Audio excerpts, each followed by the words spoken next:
Muy buenos días o muy buenas tardes o muy buenas noches. Bienvenidos a esta edición de el miércoles 12 de septiembre del año en curso. Ayer, como todos sabemos, se conmemoró, se recordó, se celebró, como quieran mirarlo ustedes, el día 11 de septiembre.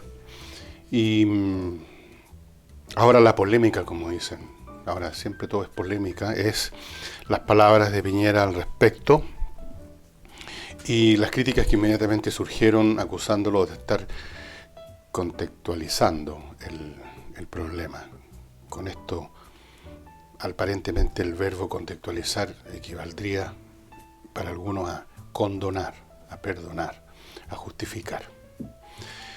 Y yo no me parece que se trate de eso. Creo que en esta materia hay dos formas completamente distintas de enfrentar las cosas. Una es la mirada histórica. Para la mirada histórica, los objetos de su observación son los hechos históricos, por definición. Y estos hechos se busca una explicación por qué llegaron a ocurrir y se hace uso de otros hechos históricos, ya sea como condiciones o como causas eficientes, y de ese modo procede la historia como ciencia. La historia intenta entender, no evaluar.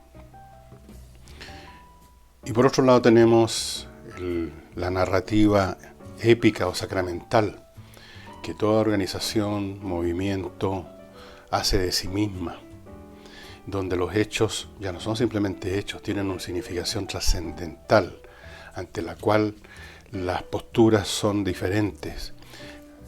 Está la culpa, está la expiación, está la bondad, está la maldad, la malicia, la benevolencia. Son cosas muy diferentes y naturalmente estos dos modos de ver las cosas ni siquiera chocan, sino que corren por cursos paralelos.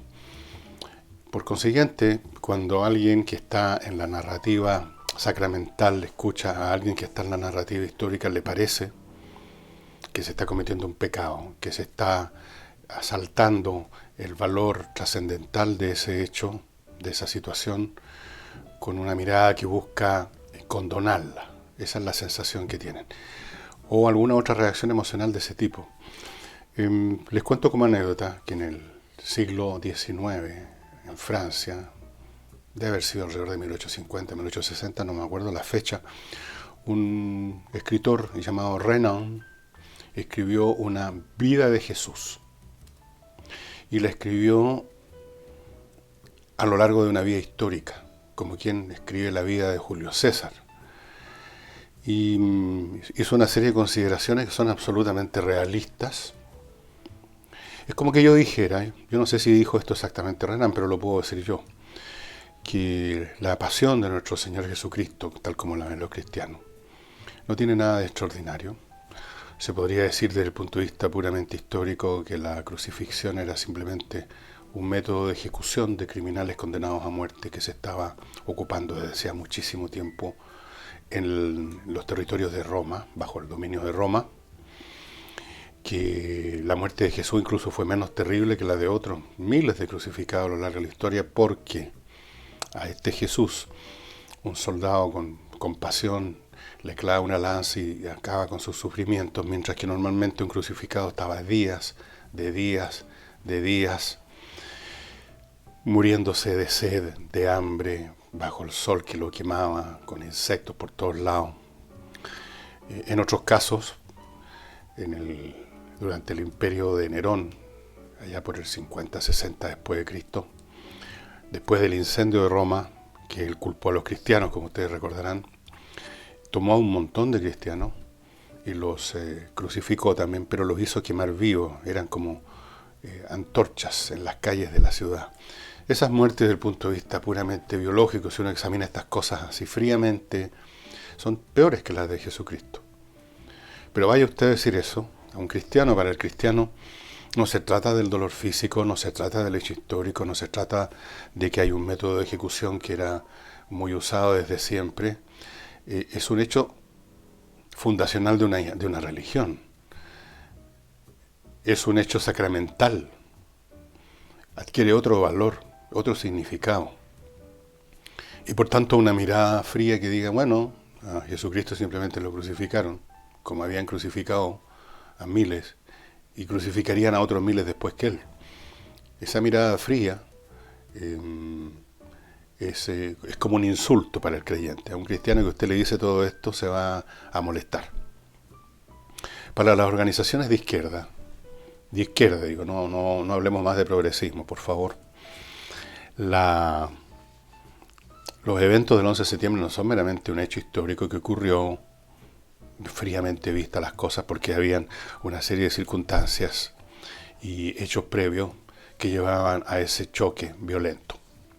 La historia parte de la base que hay una serie de rasgos en los seres humanos que hacen que la historia sea lo que es.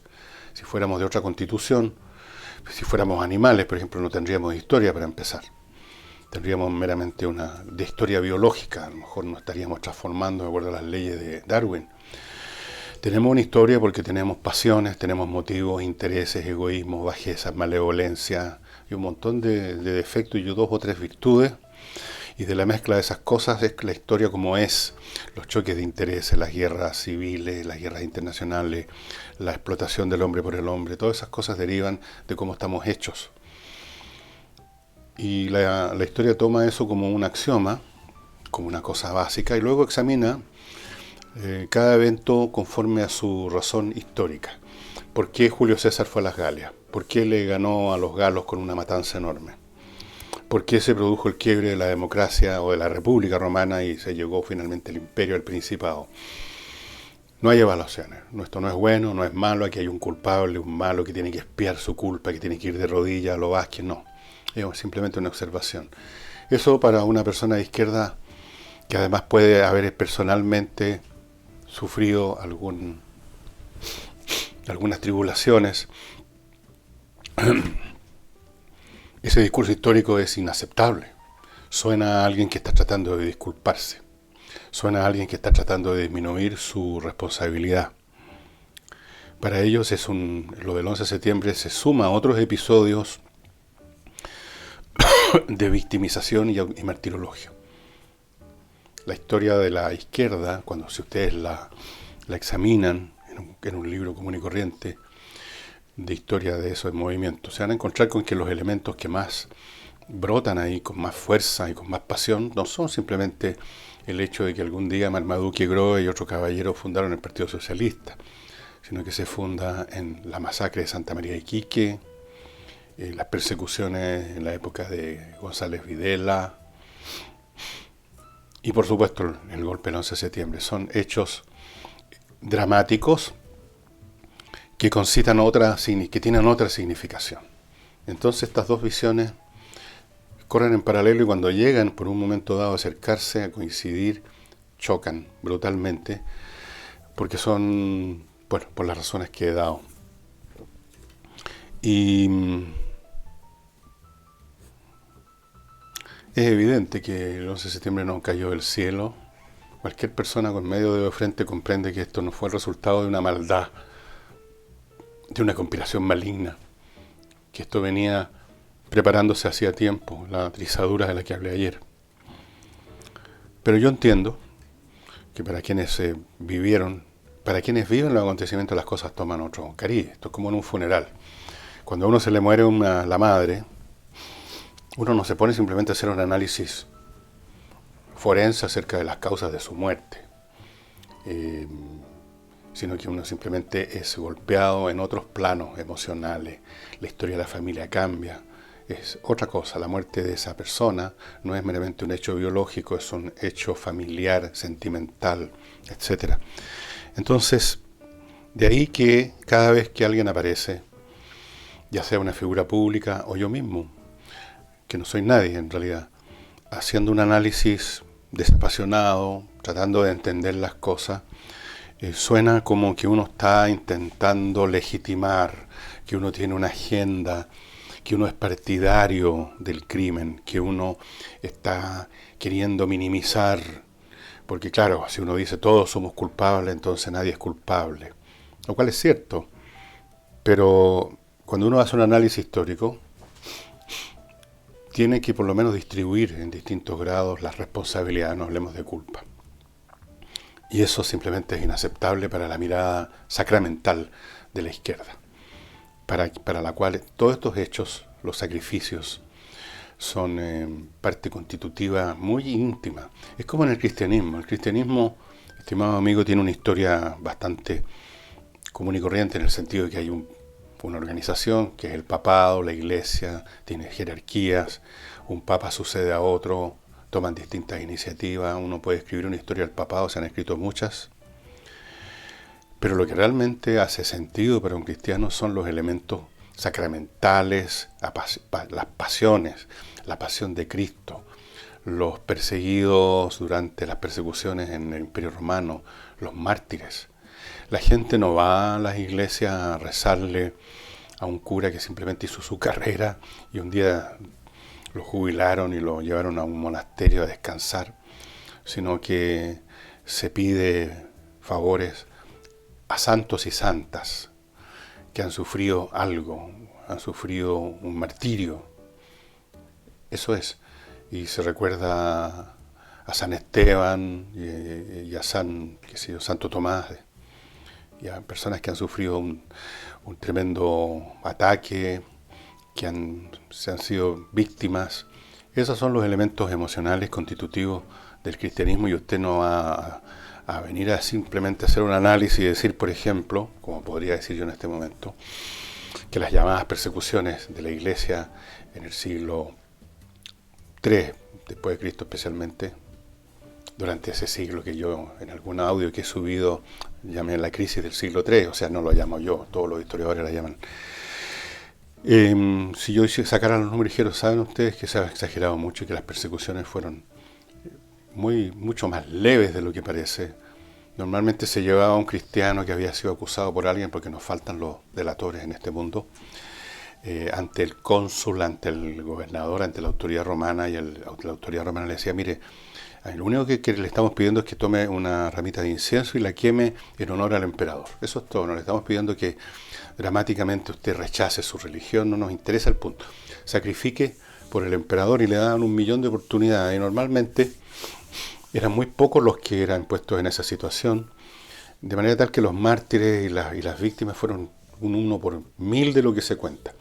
Vaya usted a hacer ese discurso frente a un verdadero cristiano, un cristiano intenso, y simplemente le dar una patada en el trasero a usted, por hereje. Así es que el intento de Piñera de hacer un discurso sobre este tema, algunos dirían más equilibrado, desde el punto de vista de la izquierda suena simplemente como algo, como una intención de condonar, contextualizando, o como algunos han dicho, Piñera ha sido capturado por la UDI. Yo no creo que tenga nada que ver.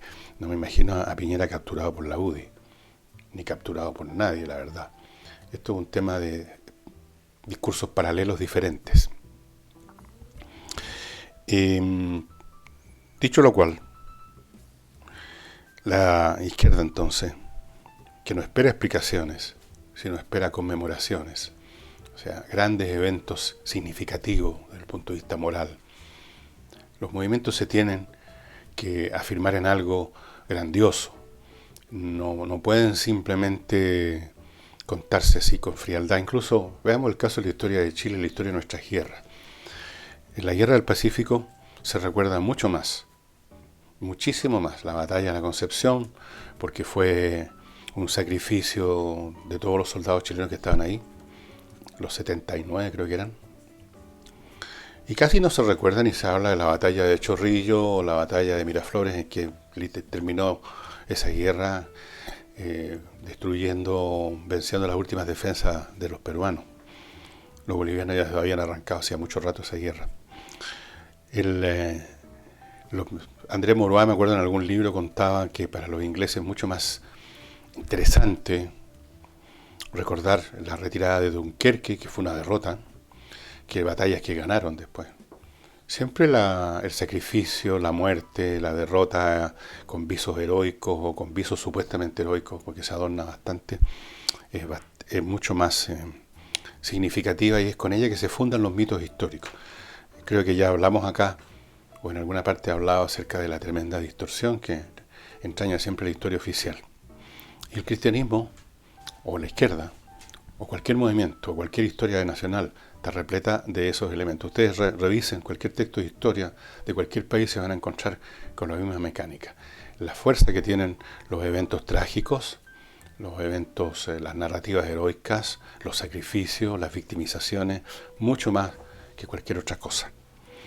Y una prueba así que justo me cayó hoy día en las manos, se podría decir, de cómo los movimientos políticos, en este caso la izquierda en general, o lo que ahora llaman progresismo, vive un poco de eso, de la sacramentalización, de los sacrificios.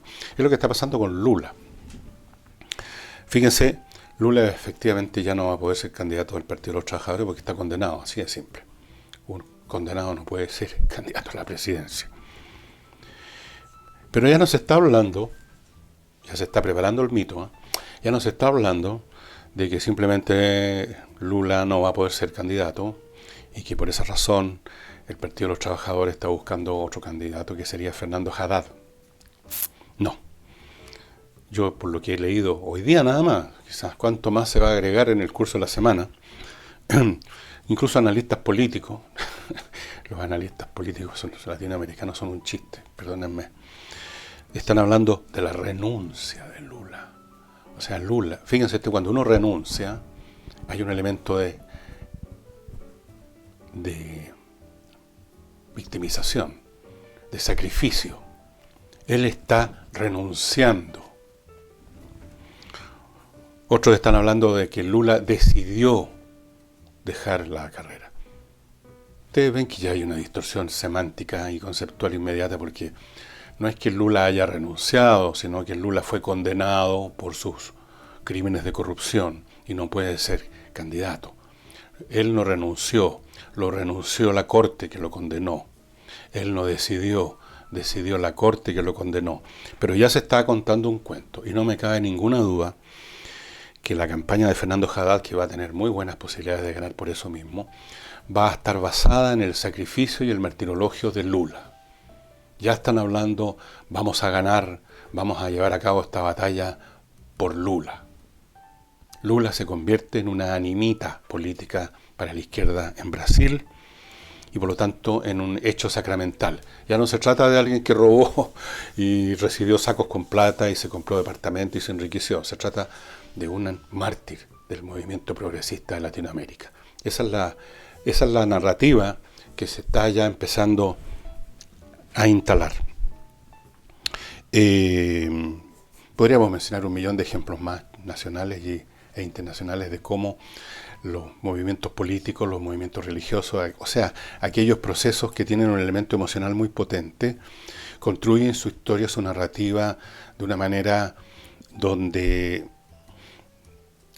se genera cierta forma de maniqueísmo. Nosotros, los cristianos, o los progresistas, o el Partido de los Trabajadores, somos los buenos, los que representamos los mejores valores de la humanidad, los que estamos llevándolo a todos ustedes de la mano a un futuro mejor.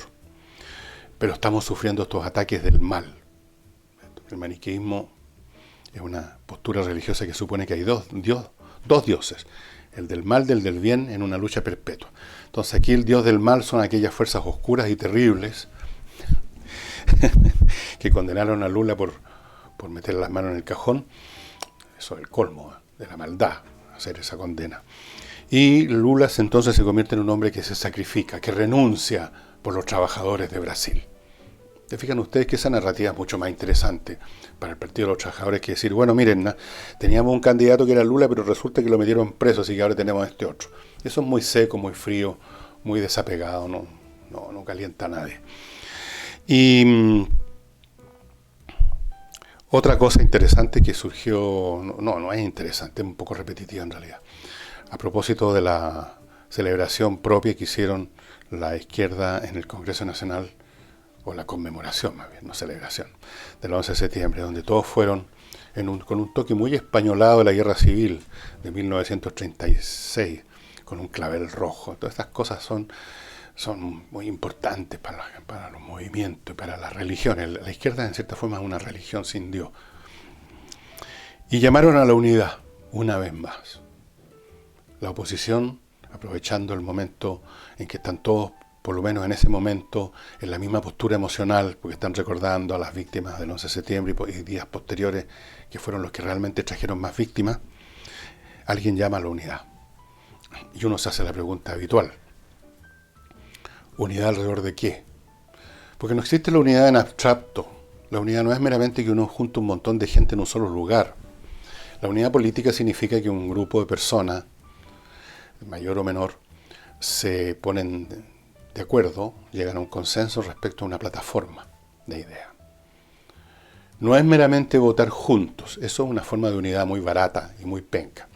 Es la unidad que ha manifestado la oposición hasta ahora, la unidad del odio parido contra Piñera y su gobierno, contra la derecha. Y por lo tanto, la unidad de ponerle en conjunto, en patota, todos los problemas que sean posibles, desde acusaciones por palabras de más o de menos, al Tribunal Constitucional, que como ustedes saben, según ellos, es una reliquia del pinochetismo, sin saber de que el Tribunal Constitucional tiene una existencia anterior al pinochetismo, es un organismo que nació mucho antes que eso. Pero da lo mismo, ¿no? Cuando se trata de escribir estas épicas y estas narrativas, la verdad es un detalle insignificante, ¿no? Una molestia. Entonces están llamando a una oposición unida, a una unidad de la oposición que uno no sabe alrededor de qué sería, si descontamos el tema del deseo común de volver al gobierno, el deseo común de perjudicar a este gobierno y la postura común de no importarle un carajo lo que le pasa al país.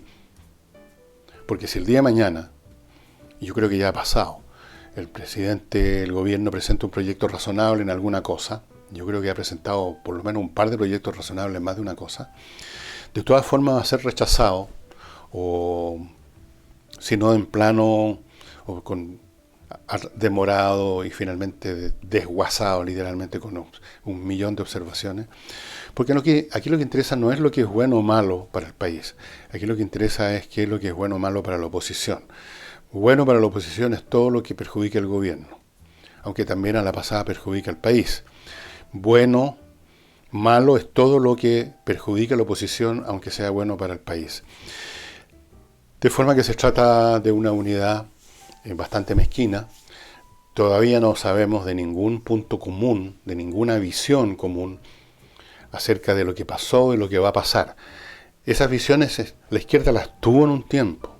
Si no crean ustedes que este es un fenómeno de siempre. Los movimientos, los fenómenos sociales, la historia de las instituciones tiene altos y bajos. Ya que hablé en algún momento de la cristiandad, les quiero recordar que en la historia de la cristiandad han habido papas de gran calibre, como Gregorio, y papas de muy bajo calibre, papas a veces bastante tontos, como por ejemplo Pío IX, que fue, para que miren ustedes, dicho sea de paso, fue el que en 1851 o 52 por ahí, mediados del siglo XIX, creó como dogma la idea de la Inmaculada Concepción. Por si ustedes creían que esto era una cosa que venía de los tiempos inmemoriales, poco menos que había salido de alguna de las prédicas de nuestro Señor Jesucristo. No, Señor. Esto, como muchas otras cosas, es muy nueva. El mismo Papa Pío IX inventó, y le creó muchos problemas en Europa, esto de la infalibilidad papal. La infalibilidad papal. El tema, entre paréntesis, ya si les interesa esto, para que vean que las cosas, cuando uno analiza los hechos, es muy distinto a las narrativas oficiales. El tema de la Inmaculada Concepción, es decir, la postura un poco difícil de concebir de una madre que tiene hijo sin haber tenido previamente los actos necesarios para eso, fue muy discutida durante la Edad Media porque la habían planteado algunos por ahí, y nada menos que Santo Tomás de Aquino estaba en contra de esa teoría. Pero el Papa Pío IX la convirtió en fuerza de ley, digamos, le dio fuerza de ley. Entonces ese fue un Papa particularmente atrasado de noticias, fue el Papa que rechazó toda la modernidad que se está instalando en Europa. Es cuestión que lean los documentos, las encíclicas que publicó donde él calificó de error el liberalismo, calificó de error la libertad, la razón, etc. Ese es un punto bajo en la historia de la Iglesia. Luego viene otro papa más inteligente que hace una cosa completamente distinta, que es el autor de la famosa encíclica Rerum Novarum, donde se reconoce el tema de la situación que vivían las clases obreras en Europa. Y ya ven ustedes, hay altos y bajos dependiendo de quién está ahí arriba. Y cuando llega el momento de la historia oficial, las cosas se arreglan un poquito, porque una institución no se puede permitir el lujo de revelar la verdad, toda la verdad y nada más que la verdad. Se necesita una mirada oficial que le dé distinción, le dé grandeza al movimiento. Y por eso les digo que en Brasil ya se está fabricando el mito del gran sacrificio de Lula. Lula dejó de ser para la izquierda un delincuente que robó, que metió las manos en el cajón junto con su pandilla de los que lo rodeaba, y se convierte en una especie de Nuestro Señor Jesucristo político. Y pasando ahora a cosas gastronómicas, saco una vez más una botella, ahora es distinta la etiqueta, como ustedes pueden ver si se acuerdan de la de ayer. Aquí ya no soy Fernando o Villegas, aquí soy Fernando Villegas y el diseño es, si ustedes lo pueden ver bien, distinto.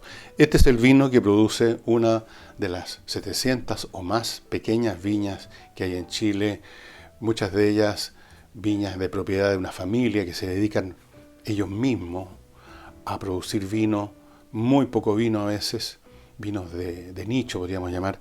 Muchos de ellos son muy interesantes, yo he probado cualquier cantidad de vino, pero este vino es tan especial que, como les dije ayer y se lo recuerdo hoy día, mereció un reportaje especial del Discovery Channel que va a salir en unos meses más en Chile.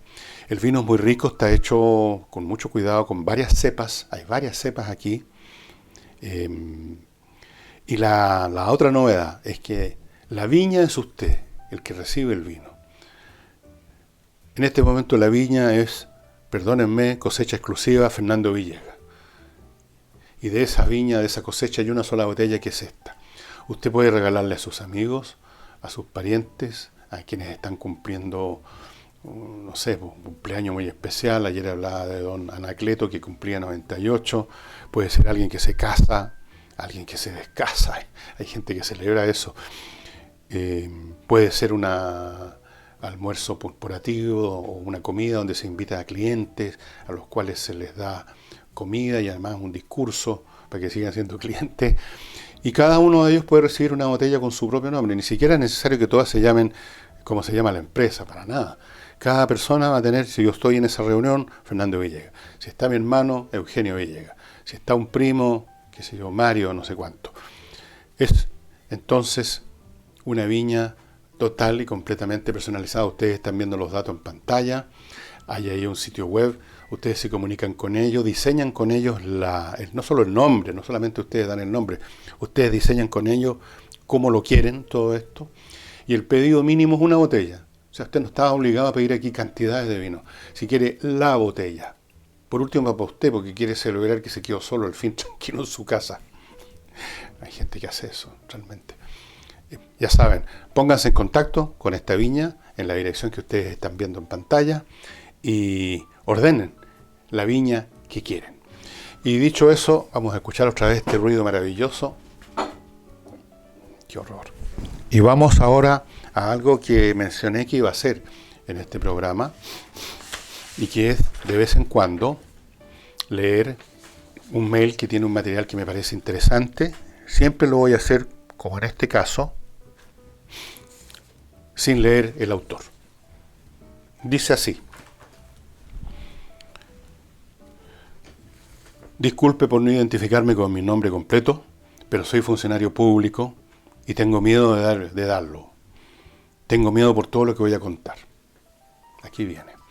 Se ha denunciado por parte de asociaciones gremiales de funcionarios públicos despidos masivos en varios ministerios, del orden de cientos de despedidos a nivel nacional. Al menos yo puedo mencionar, dice, el MOP, MIMBU y el Ministerio de Desarrollo Social. Ha habido un manto de silencio por parte de los medios de comunicación. Pero si usted googlea, con hacer solo eso se encontrarán algunas menciones nada más en diarios regionales, pese a las muchas cartas enviadas a esos medios. Luego explica nuestro corresponsal, si la purga naciese de cortar la grasa, eliminar a aquellos funcionarios que llegaron por cuoteo, pero que no han estado a la altura del cargo, que están parasitando, que ignoran sus deberes, etc., yo estaría completamente de acuerdo. Tratar de sacar adelante la pega encontrando frenos dentro de la institución es sumamente desagradable. Pero, lamentablemente no ha sido así. Lo que hace una semana eran rumores negativos resultaron ser verdades amargas. Se dio por región, o se dio la orden, diríamos aquí, el número de funcionarios que debían ser despedidos. 15 o 20 o 30 por ministerio o dirección dentro de cada ministerio. Algunos estaban en la lista de despedidos por haber sido abiertamente partidarios del gobierno anterior. Vamos a entrar a eso después. Algunos malos elementos sí merecían estar en esa lista, pero más bien por casualidad. La mayor parte porque hacía poco que habían ingresado y no tenían antigüedad. En Santiago se ignora el detalle de cómo trabaja cada funcionario y se dejó a cada seremi que elaborara la lista. En cada servicio, los directores formaban la lista a base de sus prejuicios o por la delación de los propios funcionarios a quienes confiaron esa tarea, siempre con el criterio que había que llegar a un cierto número de funcionarios a despedir, no con el criterio de sacar a los malos. Pudo haber algunos elementos que estaban cuestionados, pero no tenían procesos claros, o sea, sumarios, que indicaran cuáles eran sus manchas. Y en el sistema público es brutalmente fácil caer en un sumario, ya que basta una simple denuncia para que se inicie un proceso en que solo al final el afectado puede presentar sus descargos. Y como en muchos casos, como